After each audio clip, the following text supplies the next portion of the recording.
Hello and good afternoon to all the good viewers of this program who are watching this program live with us and those who will watch it later on.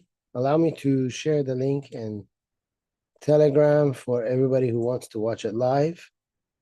And anyone who wants to watch it later will also have an opportunity. I will also follow the same thing here on YouTube so that if there's any kind of problems, I can help you solve the problem. Today we have a long program for you, and it is a program that is worth seeing. So allow me to go ahead and share with you the links to what needs to be shared.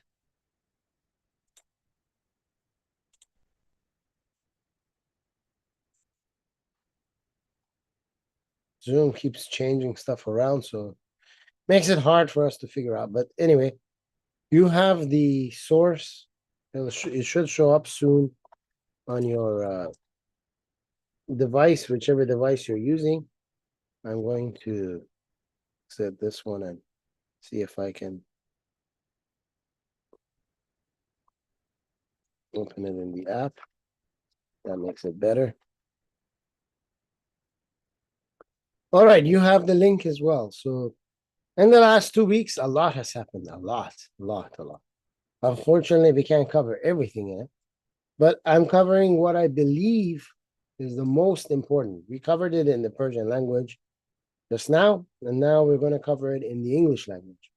I believe today's program is more important in some ways for the English speaking community than it is for the Iranian community, because the Iranian community, majority of the people in the Iranian community, they already know what Islam is to a certain degree.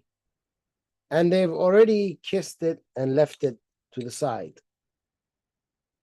There are some Iranians who are still a little bit slow and they haven't caught on, but majority of Iranians inside of Iran and outside of Iran have come to the conclusion that Islam is not for them. Because Iranians are mostly peace-loving people. They're not about killing and cutting off the head and all this nonsense that you find in Islam. But we have to cover these programs. And today we're going to introduce you to who are the Muslims and why do they want World War III? Why do they want the destruction of all Jews and all Christians? Today we're going to talk about all that.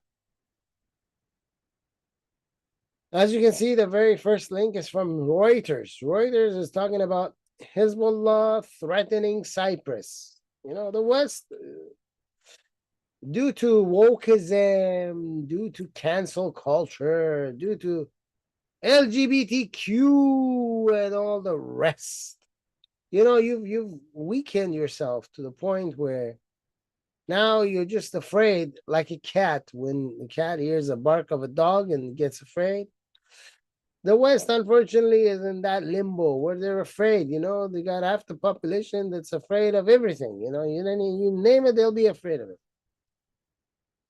which is the case here.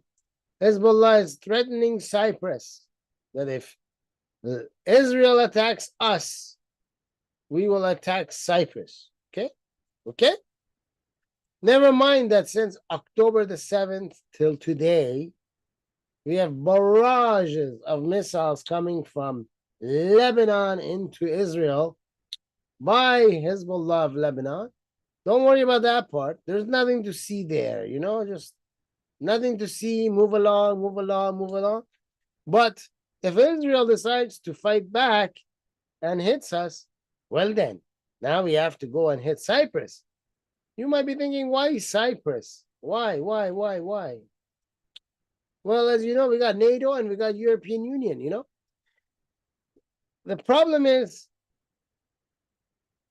Cyprus is half under the Greeks and half under Turkey.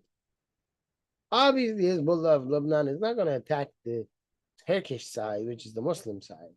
They're going to attack the Greek side. Greek is part of the European Union, which means the European Union is not going to be involved in the war directly. But European Union doesn't have an army, NATO does.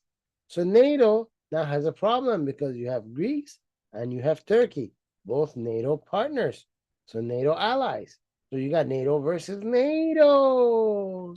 So now the problem will be whether the rest of NATO will attack Turkey, forcing Turkey to then go and be on the same side as Russia, China, Iran, North Korea.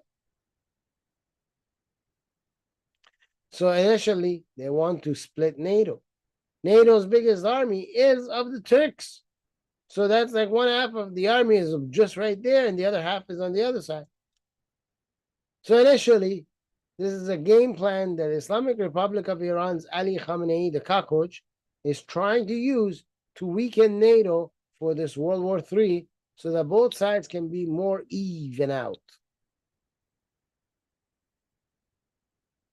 Meanwhile, Cyprus is backpedaling, saying, please, please don't hit me, don't kill me, don't do nothing to me. And Israel Foreign Minister, Mr. Katz, is saying that the decision is an all-out war with Hezbollah. I can't blame him, even though the European countries are saying that's bad. That's bad. You shouldn't do that. Well, the problem is here. Northern Israel, you have about 60,000 people who've evacuated their homes. 60,000. They've evacuated. They got to go back home at some point. And they're not going to go back home when there's missiles falling on their homes. It's quite logical that these 60,000 people want to go back home to their homes and don't want to live in a hotel. But something has to be done before they go there so that it'll be peaceful when they go in their homes. And it's not like Hezbollah of Lebanon is going to be a good boy now all of a sudden and stop the missiles. No, because they keep continuing it until today. As we speak, they're still shooting missiles. Which means the only options are two options. Either Hezbollah of Lebanon decides on their own that they want a peace treaty, that they're going to run away, they're going to go to the north of Lebanon, far, far away from the south, and they won't shoot anything else at the south of Lebanon, which would be the north of Israel. Or the second option, which is the most logical option, Israel will start defending itself by attacking the Hezbollah army of terrorists and push them further back and destroy whatever is in its path to create a proper buffer zone so that no one shoots anything at Israeli citizens. I think this one is the best option. I think it's the only option. And I think that's the only option that's going to happen. That's why they said we were going to have an all-out war. You see, around the world, people watch this rat, Hassan Nasrallah. Well, he's 300 kilometers under the ground. And here I have some pictures for you. You see, the first picture here, this is somewhere in Canada or in Europe, because you can tell by the clothing they wear. This one, with all these yellow scarves, this one is in Lebanon. This one can be in India, Pakistan, maybe Lebanon. But this one is definitely Lebanon with the yellow hats. You see, in Lebanon, they're running out of people. So what they do is they take the little kids. I mean, these kids aren't more than 4 or 5, 6 years old.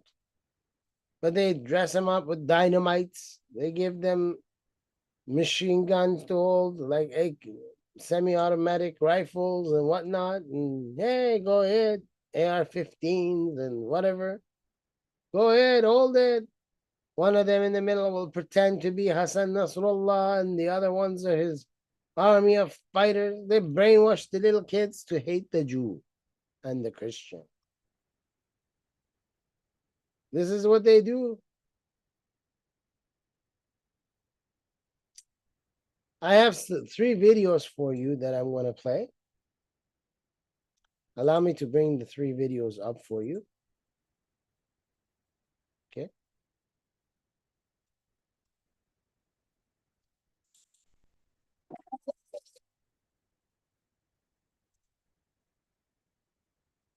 This is the first video. You saw the kids in Lebanon, right? Now we're going to look at the kids in Yemen. The Muslims, they'll brainwash the kids because the adults, they're already dead or they're too fat, too old. They can't do anything anyway. So what we need is the kids, right? So here you're going to watch a bunch of kids from Yemen, and I'll break it down for you so you will understand. See all these little kids, they're like 10, 12, maybe at the very most like 15, or one maybe would be 16.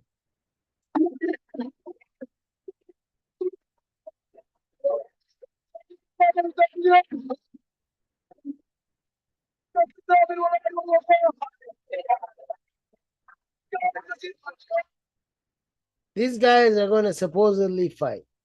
This is a boat that they took. This is a cargo boat that they took. And they brought all the kids on top of the cargo boat so that they can make the person in the West think, oh man, Yemenis, they have boats, they have ships. No, this is one that they stole. They put all these kids there. Look, look, look. This whole line over here, they're all barefoot. They're all barefoot.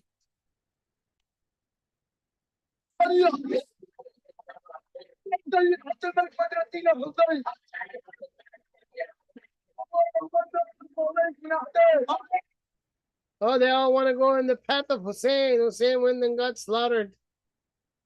And then, of course, when he got slaughtered, he also shaved off all his hair, body hair, because he was expecting to go to the heaven of Allah, which is a brothel.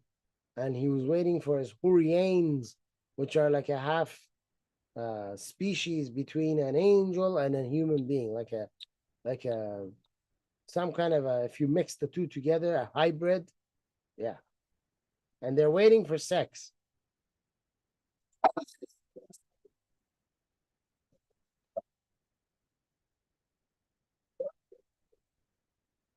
Yeah, we're gonna follow the Prophet of Islam, Muhammad Khatam. And then they say Ali, but they don't mean his cousin. They mean cockroach Sayyid Ali Khamenei.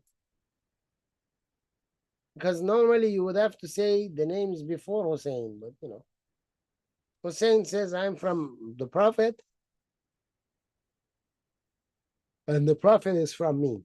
So, you can reverse those two, but Ali would have had to be before Hussein. But he wasn't. He came after, which means this is not the Ali that they're talking about that is from the cousins of the Prophet. They're talking about cockroach Ali Khamenei.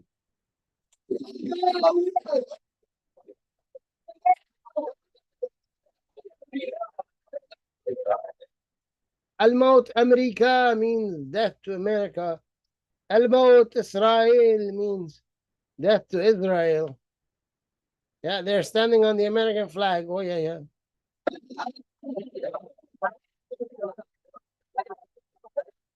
Yeah, that guy's coming with his little knife. This one's coming with a shotgun. That one is coming with a knife. I mean, half of them are wearing skirts and barefooted. Yeah, these little kids, they're coming to fight. They're coming. These are the kids that are coming to the World War III. نعم مشاهدينا، كان هذا هو الوضع من هنا من داخل السفينة. Oh yeah, they're all coming. They're the Mujahideen, the new Mujahideen, the new face of Mujahideen, the new face.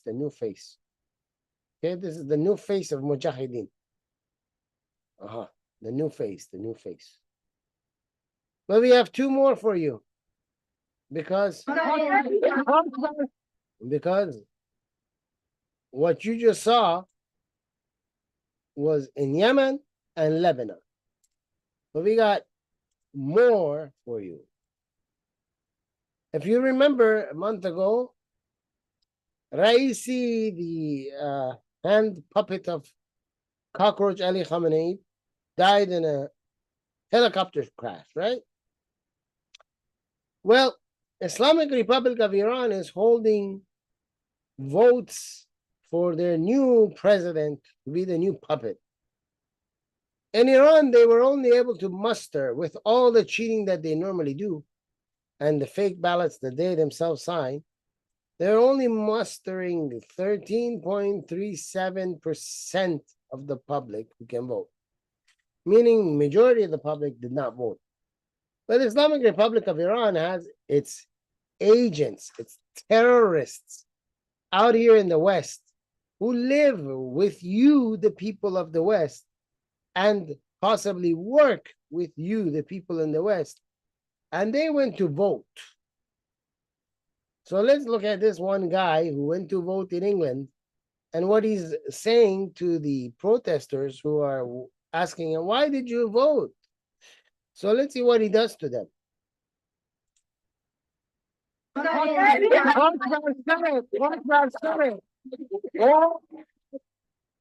You saw that? He went like this. You know, you over there, yeah, you wanna talk? Wanna kill you. Yeah, that's what he said.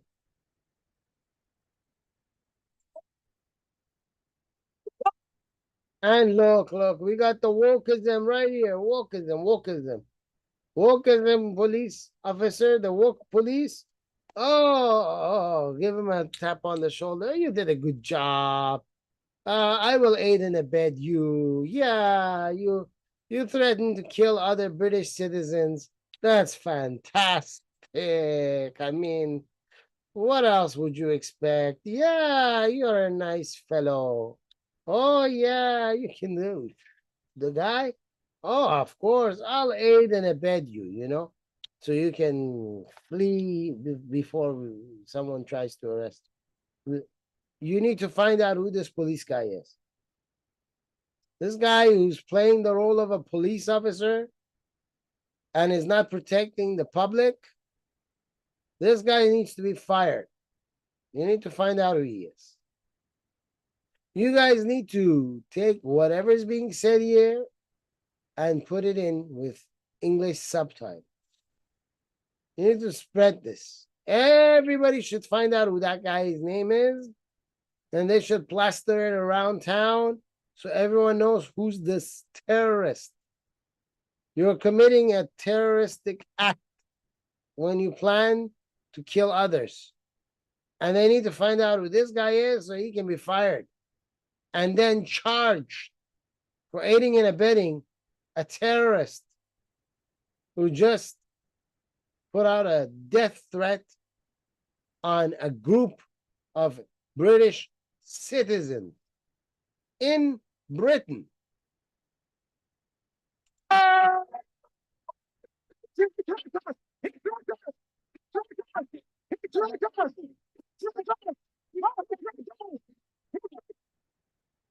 Yeah, he threatened a bunch of people,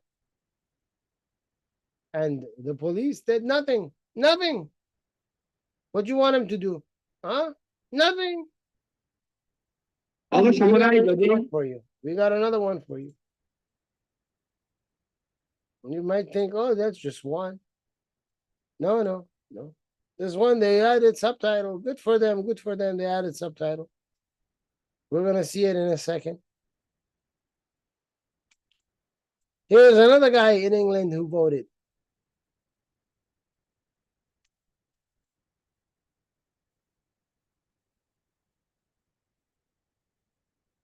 آقا شما رأی دادین؟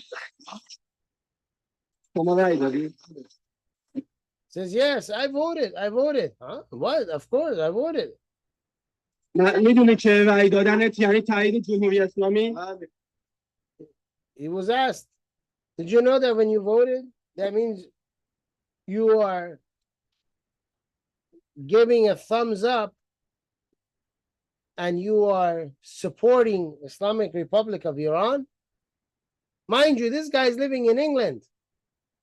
I mean, this guy, in order for him to come to England, just like the ones that come to United States, just like the ones that go to Canada and France and Germany and everywhere else, all of them, at one point in time or another, came here complaining, crying, being on their knees, pulling on your pants, the Western nations. Oh, please let us in. Our life is in danger. Islamic Republic of Iran wants to kill us. They told you this at one point or another. And now, after he got his citizenship, after he has his British passport, now all of a sudden he's up here. The passport in his pocket. How all of a sudden, yeah, I vote for Islamic Republic of Iran. Yeah, that's my country. What are you doing here? Why are you in the West? And look at his face. Look at his face. He's trying to tense up his neck. This old fart thinks he's somebody. He's trying to tense up his neck. He's trying to squint his eyes. Like as if someone came and killed his son. And he wants revenge. Continue. میدونی جمهوری اسلامی تروریست حماس رو ساپورت میکنه؟ Did you know that the Islamic Republic of Iran is a terrorist organization and they support Hamas? Did you know? میدونی که جمهوری اسلامی حماس He doesn't even understand Persian.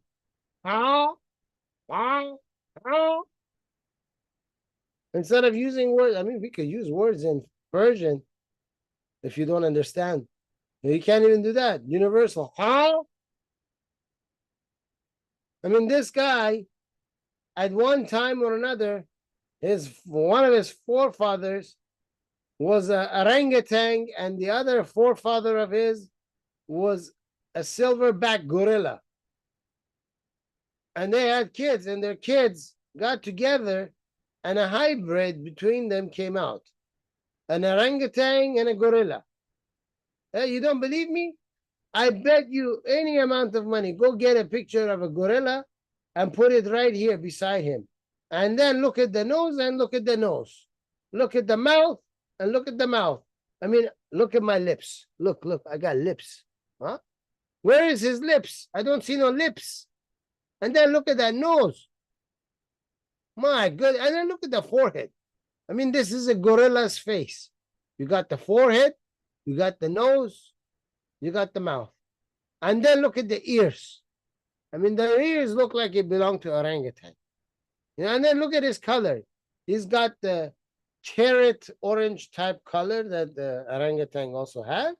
You see, I'm telling you, this was a hybrid between an orangutan and a gorilla. And he's voting for Islamic Republic of Iran. Islamic Republic of Iran is financing and backing Hamas, two terrorist organizations.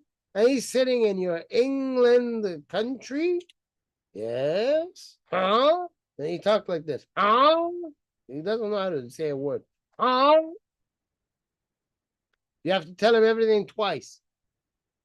Because, you know, he has the brain of a silverback gorilla. ساپورت میکنه؟ Oh, yes, he has to. They have to. Oh, yeah, Islamic Republic of Iran has to support Hamas. Yes, they have to. Yeah. Supporting terrorism is a good idea. Yeah. حماس رو باید ساپورت کنه؟ Officer, he what's his opinion? He's right. He's right to his opinion. He's right. He's right to it. You need to find out who this guy is. You need to find out this water buffalo that's wearing a uniform of a police officer. You need to find out who this water buffalo is. Which police station he works for in London. Go find out who this guy is. He also needs to be fired and charged with aiding and abetting a terrorist.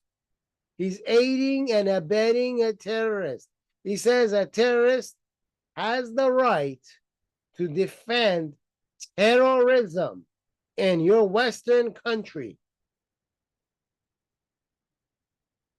You guys need to go find these water buffaloes. You got a water buffalo protecting a terrorist hybrid between a silverback gorilla and an orangutan. That's what you got going on right now. He can do whatever he says, but You understand me? He can do whatever he says, but you can't. He can do whatever he says, but you can't. Okay? But look. You think I'm joking? He's a water buffalo. Look at the face. Look at that face. It looks exactly like the nose looks exactly like the nose of a water buffalo. The cheeks. I mean, the guy, all he knows how to do is eat. Hippopotamus! Hippopotamus! That's how the police talks. He has the right. He has the right. He can say whatever he wants. Water buffalo. I mean, that's water buffalo makes a similar sound. The guy makes the same sound. Water buffalo. You got a water buffalo supporting terrorists. And then you wonder what's going on with your cities. You wonder why they have so many protests. They sit in the middle of your road. You can't go to work. You can't go to the hospital. You can't go to pick up your kids from school. You can't go do anything because they're sitting in the middle of the road. You wonder why your kids in university are destroying the universities. You wonder why they're looting inside your stores. You wonder why they're beating up your citizens in the street. Because your cops are part of it. Instead of swearing to defend the people, to serve and protect, they're serving and protecting the terrorists. I didn't see no white cops in there. What happened to the white cops? Britain doesn't have no more white cops? Everyone's part of the woke society? He has the right. He has the right. He has the right. You don't have the right, but he has the right. And that's how they talk too. He has the right. You don't have the right. He has the right. Both those two police officers need to be fired. And then criminally, they need to be charged. Aiding and abetting terrorists. Your next link, MSN, Islamic Republic of Iran says, all resistant fronts, a grouping of Iran and its regional allies to confront Israel if it attacks Lebanon. Iran wants to up the ante, you know, we're all going to attack him. We're all going to jump on him. Yeah. We're all going to hit him. Comments from Iran's mission to New York. Wider regional war involving Israel and Lebanon's Hezbollah movement. And Israel responds, we're going to attack Lebanon in such a way, we're going to send it back to the Stone Age. In other words, Israel's like, bring it on, brother. Bring it, bring it. You got the guts. You got the cojones. Bring it. We'll show you what's going on. If you're wondering, well, why didn't CNN report this? Why didn't MSNBC report this? Why didn't Fox News report this? Because it was on Twitter X, and all of those guys want to tell you how Iran is such a nice boy. Islamic Republic of Iran is a good guy. He's just a pussycat that will purr for you. You know? He's nice. Islamic Republic of Iran is not bad. Forget about the 20 different organizations in the Middle East that are all terrorists that they're being supported. And the guy has Fatimiyun, Zainabiyun, Asht al-Shabi, Khatam al-Hezbollah, and then he's got the Houthis, he's got Hamas, Islamic State, you know, the PLO, and then on the other side, he's got inside of Iran another Hezbollah of Iran. Then he's got the Pasdar, the Basij, And then the list goes on and on and on and on and on and on. Oh, he's a nice guy. Islamic Republic of Iran is not a terrorist. No, they just follow around everybody who left Islam and all the Jews and all the Christians and wherever they can find them, they try to kill them. But yeah, you know, we put a blind eye, turn the head the other way, we'll pretend like nothing's happening. Yeah, well, sure. And your police will protect them. Yeah, that's how it works. Yeah. So on X, they went ahead and they said all this stuff. Here's the link for you on Twitter X. There is the Islamic Republic of Iran's logo. That's their name. Islamic Republic of Iran's mission to UN New York. That's their Twitter X address. And they talked about how Iran deems psychological warfare, the Zionist regime, propaganda about intent, blah, blah, blah, blah, blah. We're going to use some military scale aggression, and we're going to issue all options included. Oh, the Islamic Republic of Iran said all options are included. Ladies and gentlemen, all options are included. All. I mean, the guy has nothing, but all is included, okay? He's going to use the rocks. He's going to use the sand. He's going to throw the water bottle. He might even urinate. But I mean, everything's on the table. Everything's on the table. Okay. All the options are there. You know, you got all the options. Okay. All the resistant fronts are on the table too. Okay. Everybody's on the table. All the terrorist organizations are on the table. Everybody's on the table. I mean, they're not around the table. They're not sitting around the table. They're all on the table. I mean, literally. They are all on the table. Okay. Everybody's on this table. Okay. And here he is. Cockroach Ali Khamenei. That's the guy with the black turban right around his head. Okay. That's him. Okay. The guy who went to La Bamba University, Free Society University, where in Russia they teach you how to become a terrorist when you go to that university. Everybody goes there, becomes a terrorist, and comes out. And then beside him, you see this guy over here, the guy who looks like he's 1,000 pounds. This, I don't know what you want to call this guy. I mean, he looks like, he looks to me like a bear. He's fat like a bear, okay?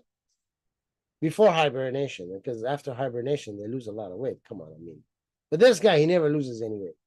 Well, you want to know what this guy is? Ali Shamkhani, this guy is the same idiot that used to be the chauffeur for Ayatollah Khomeini, the predecessor to this Khamenei guy.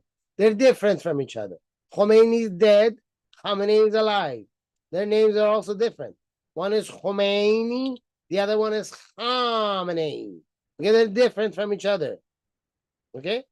Until today, your White House spokesman is talking about Khomeini, the guy who died in 1988. I mean, you guys are clueless. Clueless. You don't know your enemy, and he's about to go to World War III with you.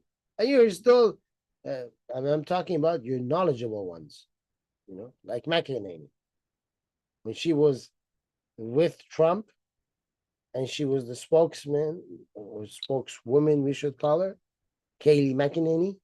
She was talking about Khomeini, and Khomeini's dead. I mean, get the guys right. Anyway, there's big Taballard on this side. Used to be the chauffeur for Khomeini. He was the taxi driver for Khomeini. Khomeini was given a car, and this guy was the guy who would just, you know, do this. Take him here, take him there. And then afterwards, they decided to slowly kill off everybody. Generals first. Somebody needs to fill this spot. Give it to this guy. I mean, the guy can barely walk 2 steps. He walks 2 steps and he starts breathing like this. I mean, the guy can't walk. But he's in charge of everybody, you know. Sepa, military, you name it, they all have to answer to this buffoon. And then beside him, let's look at everybody else. old and fat, holding in his tummy, fat, bald-headed fat. And then he's got two more guys in the background that they look like they came from Baluchistan. And then we got the old man over there. You see in the corner, there's another old man. I mean, everybody who's around the guy is old. I mean, the guy can't do nothing. That's his strategical team. They sit down and they have strategical planning on how they're going to do their attack. These guys. I mean, they look like they belong in a circus. Halloween came too early for the Islamic Republic of Iran, and unfortunately, Halloween has never left.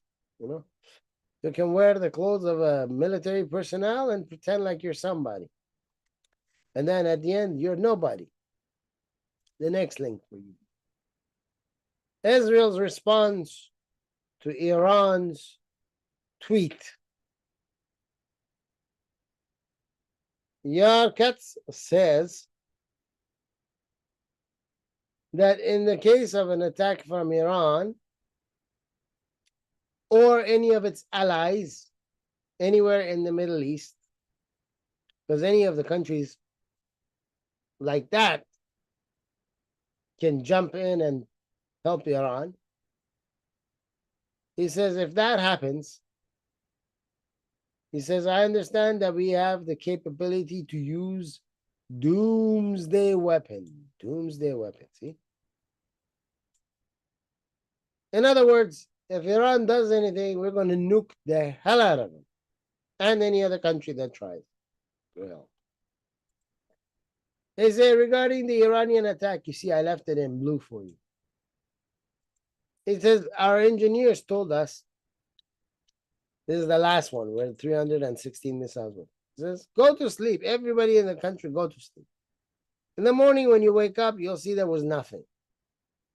And it was right, there was nothing. The next morning, it was normal morning. See? Normal morning. Everybody went to sleep. See? So if Iran wants to attack again, by all means. Here's an example of what is the difference. You see the first picture? You got this big, long missile. With one guy has got his hand on it, like, hey, look what I can take a picture of. And what you see? Sand. This is sand because this is the Persian Gulf. And they shot a missile. And the missile did not go far. So they got to take a picture of it. And say, hey, look, man, we can take a picture. And on the other side, you see this tiny little missile, which is a bomb. And it's not even 2 stories tall because you see it 2 stories in the background. You can see it's up in the air. So you got about 1 foot off the ground, at least here. And still at the top here, you see it hasn't reached the top. And this is closer, whereas the building's further. Which means if this was closer to the building, it would probably be about the same size as one of these pillars, if not smaller. So that's the Jericho 2. That's a nuclear bomb that Israel has. And Israel's not afraid to use it if this war escalates into a bigger one than just Hezbollah. They will use it, which means World War III will start. Then the next link over here, Macron lost in the first rally so far for the votes in France to Marine Le Pen. We have to see in the further next stages what will happen. But it looks like all of these globalist stooges that support Islamic Republic of Iran, they're all getting a kick in the arse and they're being sent out of office. If you want to see what she looks like, this is her picture. I'm going fast because we don't have time to read every single detail you see here. But the links are there. If you want, just take a picture of it, type it in. You will find exactly what we're showing you And you can read the whole article for yourself or take pictures. The next one is from MSN.com about Russia. You know, in Russia, they hold their borders very tightly. Remember Tucker Carlson, the clown, who went over there and tried to make it look like Russia's some big deal? Remember that? Well, in Russia, we had attacks on synagogues and Orthodox churches. Priest and a police officer were killed. This happened in the Dagestan region. I mean, everywhere you go, you have Persian names of a Persian area that was by hook or crook taken away from Persia by the French, English, and the Russians. Dagestan means a province of heat. Dag is heat. It's hot, like it's, you know, it's gonna burn your fingers. Dag. And then Ostan. And then they tell you Iran is made out of multiple tribes. No, it's not made out of multiple tribes. Iran has been taken over by multiple tribes who none of them are Iranian, and they're all Russian, English, and French. Multiple tribes, at least 3 different nations. And they're stupid people that, you know, pretend like they're doing something good, like the Democrats. Oh, we don't want to get involved in anyone's business, but we will finance the terrorists like Joe Biden does. And we want to vote Joe Biden in because he's going to help us. He's going to help you do what exactly? Create more mischief, create more killing, create more war. But you said you didn't want to get involved in anyone's business. And you find the same type of people in France. You find the same type of people in Russia. You find the same type of people in England. I mean, look at the English police.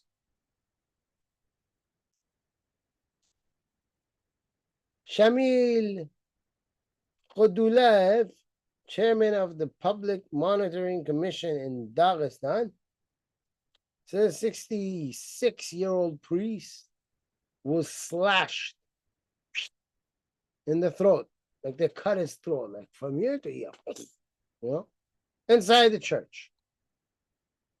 Why? Why, you say? Why? Why kill these guys? Well, what did the Christian do? Huh? That's a good question. Let's find out. FBI already said that these are threats. 8 of the people that are doing these things are ISIS. How do they get in Russia? Well, because Putin is also a stooge of the globalists. They need to kill as many Christians and Jews to create this idea of how everything is crazy and unsafe and how they should run for their life. Bring in the Muslims. I mean, you smuggle the terrorists in, and the terrorist does what the terrorists do. After they did that, they burned down the synagogues and the churches. But now we got to find out why Muslims are doing what they're doing. Why? I mean, the Muslim, you know, he's not doing it on his own. Someone told him to do it. So let's find out, why are they attacking Jews in Russia? Why are they attacking Christians in Russia? Why are they attacking Jews in Israel? Why do they want from the river to the sea that all the Jews will be thrown in the water or extinct? Why? Well, here's the first link, sunnah.com. The name of the book is Fighting for the Cause of Allah. And here's the hadith, the tradition. Allah's messenger, you know that human feces, Muhammad. He said, the hour will not come. Which hour? The hour of the judgment day. It will not come until you fight the Jews. You have to fight the Jews. Not a fist fight, you know. We're not boxing, you know. We're not doing the 1960s. Oh, put up your fists. No, we're not doing any of that. We're fighting them with a knife, you know. But you bring your knife and you know. So You have to fight the Jews. And the stone behind which a Jew will be hiding will yell and say, "Oh, Muslim, a Jew hiding behind me, kill him." I mean, even the stone will, listen, the stone will talk. And you don't believe? Come on, man. I'm going to give you one of those Biden, come on, man. Come on, man. The second one, right here for you. Okay? Second source, the book of Jihad and Expedition. It's been narrated by Umar bin Khattab, that human feces messenger of Allah, Muhammad, said, Muhammad saying it, I will expel the Jew and Christians from the Arabian Peninsula. Okay? Arabian Peninsula was what today you call Saudi Arabia. Okay? The Arabian Peninsula, is going to take them all out of these areas. Kuwait, UAE, Qatar, Yemen, all these provinces of Iran that were given to the Arabs by the British. That all falls on the peninsula. He will take them all out. They're all going out. And will not leave any but Muslims. He's going to extinct everybody. He's going to drive them out.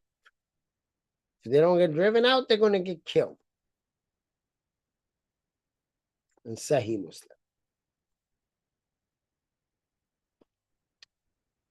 The next one for you is this link over here. Allah, the God of the Muslims, in the Quran, his supposed holy book that the Muslims say came down from him directly, he said in 123 verses, calling for fighting against the Jew, the Christian, and the non-believer. Some of those are listed for you. I'm not going to go through 123 verses. We're going to be here forever. If I start like that, I would have to quit every single job I have, and we will have to sit here, and we would have to never go to sleep. Not me, not you, not anyone. And we're going to have to just keep reading every single day, morning till night, night to morning. But we're not going to do that. We're going to cover some of them. Surah 5, verses 33. Say about the infidel, they shall be slain, crucified, or have their hands and feet cut off. Cut the arms and the feet, mutilate the guy, and then cut his throat. And then for good measure, hang him to the cross. You got to do stuff like this. Surah 9, verse 5. Say, slay the infidel wherever you find them, wherever. Find them in Russia, slay him. You find them in Canada, slay him. You find them in America, slay him. Find them in Japan, slay him. Slay him. Come on. Right there. Allah is telling you, you do the work. Allah can do it. He's disabled. But you do it for Allah, okay? You do it for Allah. Not that Allah does it for you. No, you do it for Allah, okay? That's how it works. Allah needs more of you than you need of him, And then what happens? Surah 47, 4-9. Promises paradise to whoever cuts off the head of an infidel. So if you come and you find me because I left Islam, I'm an infidel now. I'm a murtad. You come and you find me, cut the head. And then Allah will say, well, I promise you heaven. I'm not giving you heaven. No. Read the words correctly. He's not giving you heaven. He's promising you. And if he breaks his promise, oh, well, happens. So there's 123 of such type verses. Now you know why they attacked them in Russia. They're just doing what they're supposed to. Here's the next link for you. Egyptian minister quoting the Quran. He quoted the Quran and he said in the interview about judgment day, you know, the final day when you get judged by Allah, you know, the world is already over and now you're going to get judged for what you did, you know. Judgment day. He's going to tell you about judgment day. Okay, judgment day, judgment. The minister of religious endowments in an interview quoted a verse from the Quran about killing Jews. It's always about killing Jews. Okay, in the interview that happened, he said, the interviewer asked him, visit Israel with a Palestinian visa. The minister, have you ever done that? Come on, do it. And he said, let's wait until it happens. Whoever we hope that the sword of the Prophet of Islam, you know, human feces, Muhammad, will be fulfilled. Oh, judgment day will not come before the Muslims fight the Jew. And the Jew will hide behind the rocks and the trees. And the rocks and the trees will say, oh, Muslim, oh, servant of Allah, you know, transform this decayed form of a body to Mamara, the ever living. No, he won't say that. I mean, if he said that, you would say he's part of the Thundercat. No. He's not going to say that. He's going to say, oh, behind me, the rocks and the trees. But the rocks and the trees will say, oh, Muslim servant of Allah, there is a Jew behind me. Come and kill him. Shias have the same source. They say, Jafar the stripper that we covered before, Jafar the stripper, he said the same verse. He said the same quote. He said, oh, the day of judgment won't come until every Jew is killed, hiding behind the rocks and the trees. And the rocks and the trees will talk to the Muslim. And they will yell and say, behind me. I mean, I don't know why the Jew will still stay there. Because he heard it. So he should have ran too, you know. So he should go to a new spot. Because the Muslims are coming to this spot. I mean, the whole thing doesn't make any sense. Except for the Qarqad tree. You know, the Qarqad tree is a Jew too. You know how he's a Jew? I tell you everything. Okay. I'm going to tell you everything, guys. Look. Islam already told us everything. You see, every tree will give you oxygen. But this tree is a Jew and it gives you methane gas.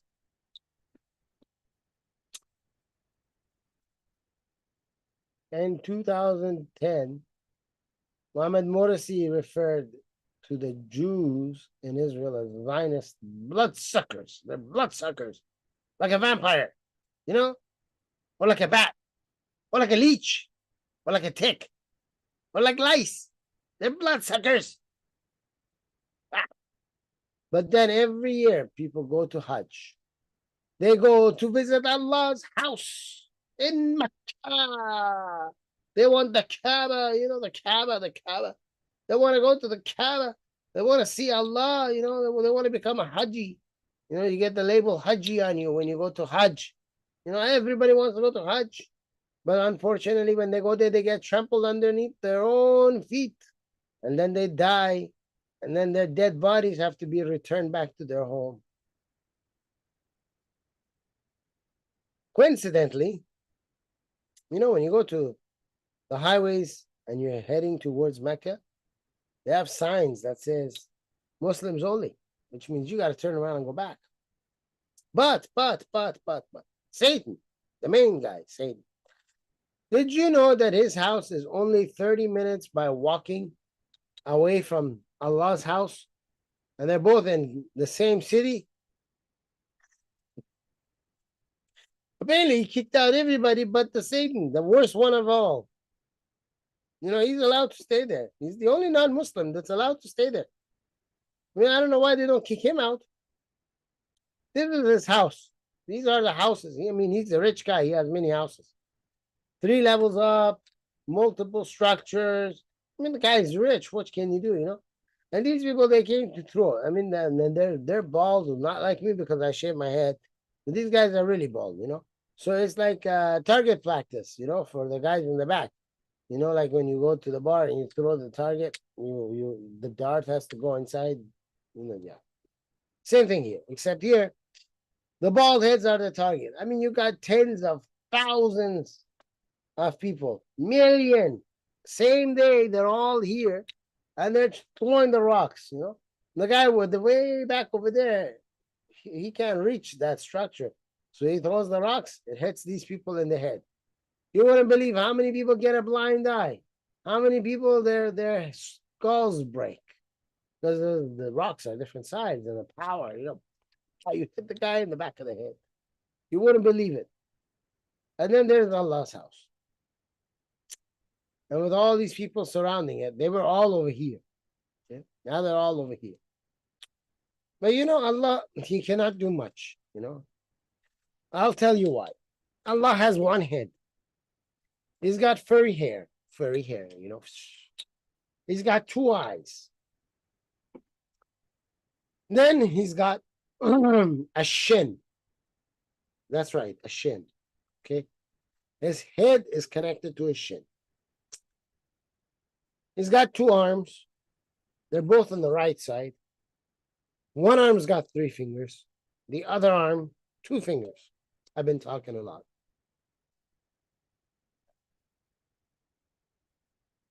I've been talking so much that my voice is gone. Today was a very busy day. So this poor Allah has 2 feet connected to this shin. One is in heaven, one is in.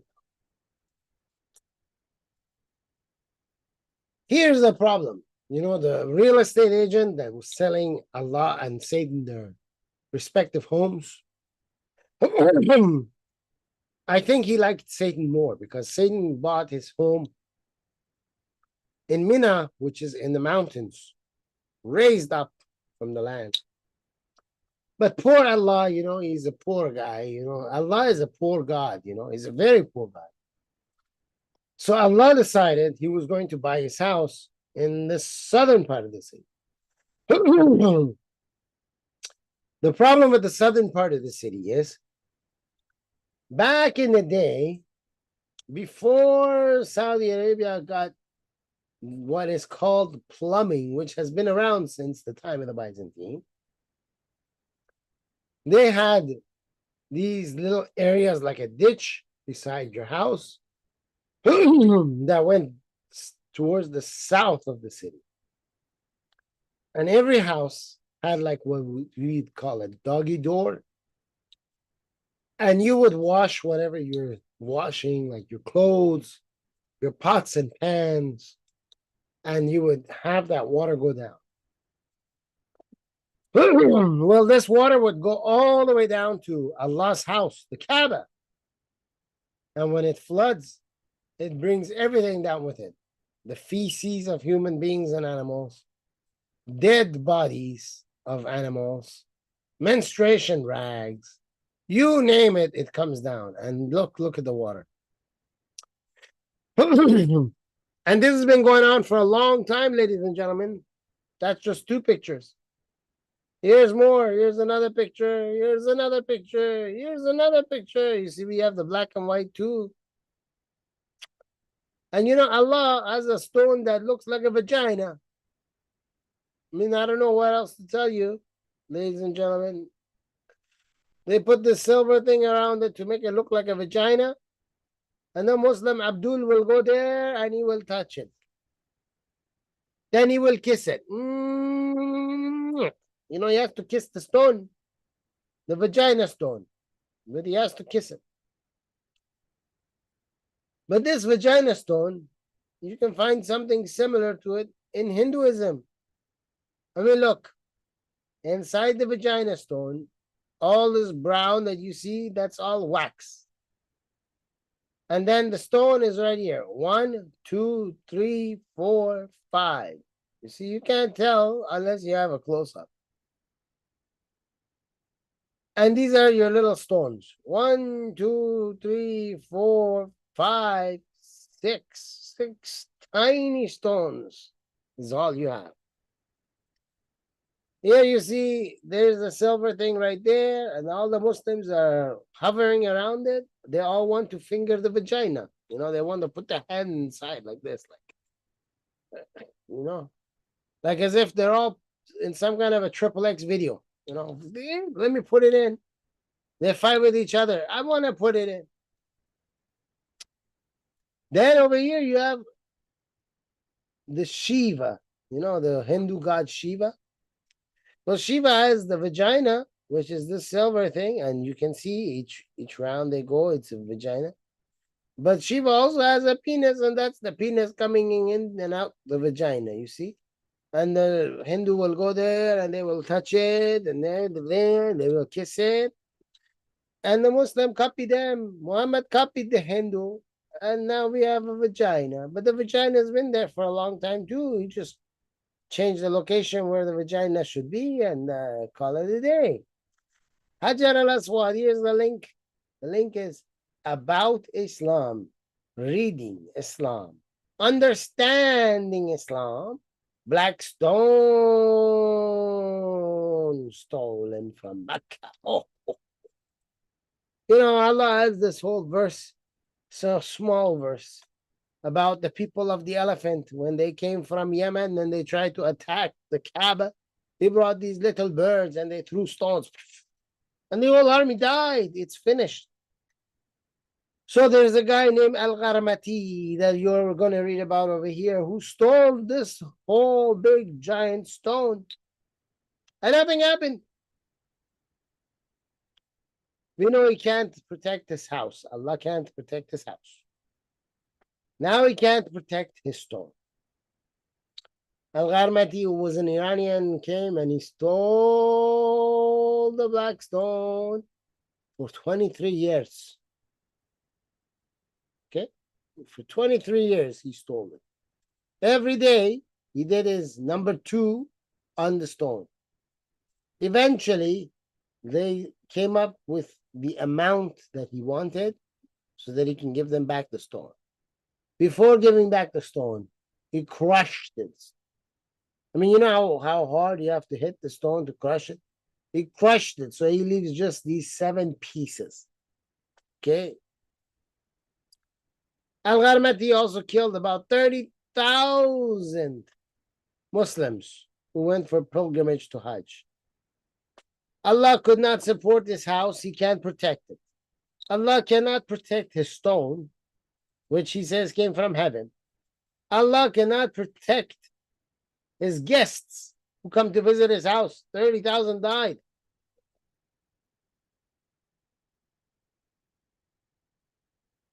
And then, ladies and gentlemen, you will be told that when he died a miserable death. Because he used to throw the bodies of the dead pilgrims into the well of Zamzam. You see, there is some special water. Muslims will tell you there is a special water. It comes from the heaven, right under the ground, and then pops out, okay, in a well.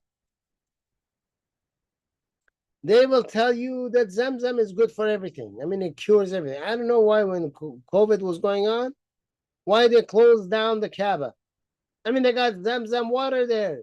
Muslims say it cures everything. Why didn't they just open everyone's mouth and force 2 liters down in everyone's mouth? Everyone would be good.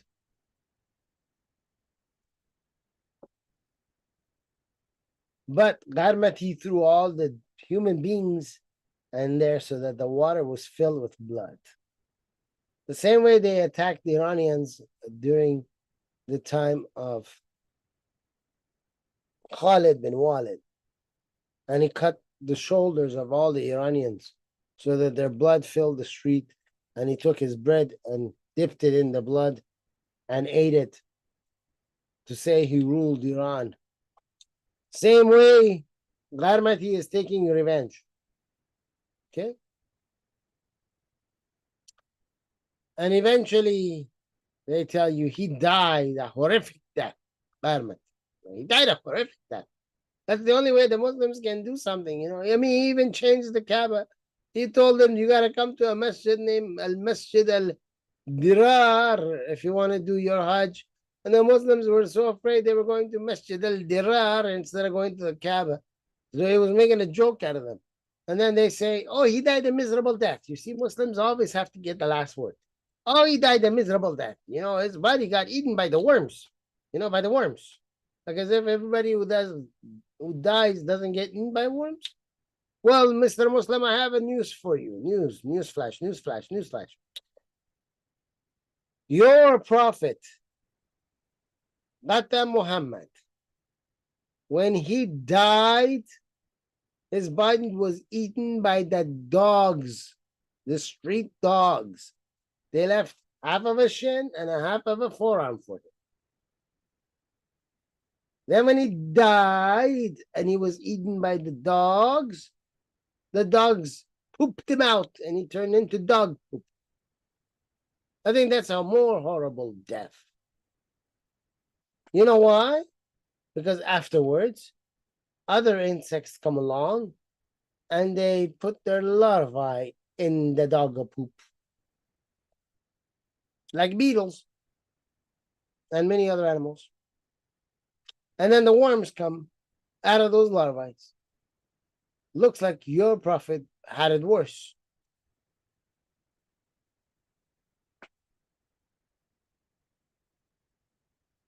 The next link is from BBC. See, these Muslims in England, they would go for Hajj, and then they would bring back the water of Zamzam in bottles.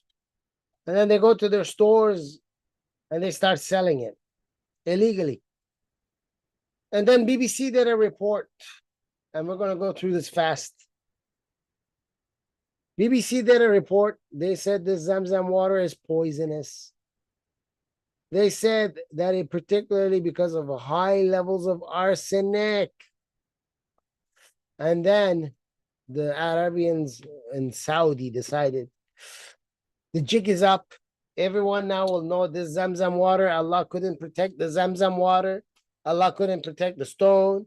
Allah can't protect his guests. Allah cannot protect his house. Allah cannot protect nothing. Allah has no powers. He's a fake God. So they decided you have to do something. Okay, so they decided, we need water. So now we need the expertise of the American engineers to come down and fix water for us. We need the waters of the Red Sea, which is salt water, the waters of the Persian Gulf, which is salt water, to somehow turn into drinking water. So they were told about a reverse osmosis water treatment. So to get the water treatment, from 1991, Saudi Arabia started working on it. You can see how much water they had. By 1993, they had the Americans in there with their engineers. Okay. Desalinated and reverse osmosis water treatment systems were put in place all over the place. They started to get some water accumulated. Water for Jeddah became over 265 million cubic meters, and then eventually it goes further down. And they start telling you all, you see, I left it in blue, all the different types and forms of water treatment systems that they can have. There's the link.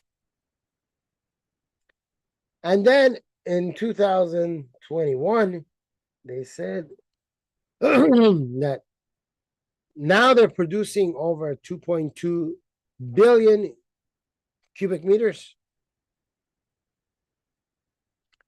Ria and the rest, we will go fast through this because we don't have time. But if you follow this all the way down, we have some charts that will explain it better for you. 2007, they had 1,130. 2008, they had 1,100. 2010, they reached 1,052. Then in 2012, they did not have enough to get up there. And then in 2016, they doubled, you see? And then they dropped a little and they doubled again in 2021 because demand is high. As you can see, Mecca, Jeddah, and Taf are together in the first one, where it's 98% of the water that people drink there is this reverse osmosis water. Medina is next. 95% of the water in Medina that's drank is reverse osmosis water, but they keep telling you this is all Zamzam. These two are both Zamzam. Zamzam. I guess Zamzam is in the middle of the Red Sea now. Zamzam. This is the picture of Saudi Arabia and how they utilize the water treatment systems across both sides of the body of water with the seas and the Gulf. Beside it here, we have a picture of countries. According to UN, it's 80 countries that have a water problem, but the biggest ones, the one in purple are the worst. And as you can see, those are Saudi Arabia, Afghanistan, Libya, Egypt, and the rest of the Arabian countries. Iran is next with a dark purple. And after that, everybody else is pretty much okay or well. These are some of the companies, or not companies, but we should say water treatment plants. There's tons of them. These are just two that are changing the water. This first one that you see is closer to Mecca. Zamzam water, according to the NIH. Well, after the report came out and Saudi started working on it, then they invited the scientists to come and check out the Zamzam water that's now being fed in by the reverse osmosis. And they said, we find all these chemicals in it, but it's perfectly fine to drink now. They put an old switcheroo on you, old switcheroo. So Allah cannot protect this house. Allah can't protect his heavenly stone that's shaped in a vagina. Allah cannot protect his guests when they come to visit his house. Allah can't protect his heavenly water, the Zamzam, which means Allah can't do nothing. But why do the Muslims support him? Well, look, there is a prayer. The prayer tells you to say, I seek refuge in the perfect words of Allah. Perfect. I mean, they're perfect. They don't make sense. I mean, have you ever heard of a word that makes sense? The perfect words of Allah from the evil of what He created. Allah created evil. Allah created evil. And now He's enforcing the evil on His people, the slaves who worship Him. And then they got to say this so He can keep the evil away from them. And then He tells you here how to say it and when to say it. He heard from Allah's messenger human feces. When any one of you stays at a place, you should say a line that we just read. And it will protect him until he starts moving. And that means, if you take one more step, you're out of the prayer. You got to say it again. That means if you're going to go to sleep and you're going to roll over, you're out of the prayer. You're going to say it again. It means if you walk to the car, you got you got it. You got it. Abu Huraira reports saying a person came to the Prophet of Islam, human feces, and told them that the scorpion stung me. What can I do? And the Prophet said, okay, recite this. So the guy recited it. And then he said, it gets worse. And the Prophet said, well, if you had said this before, then he wouldn't have stung you. But now that you said it, he's just not going to stung you. Or if not, he was going to,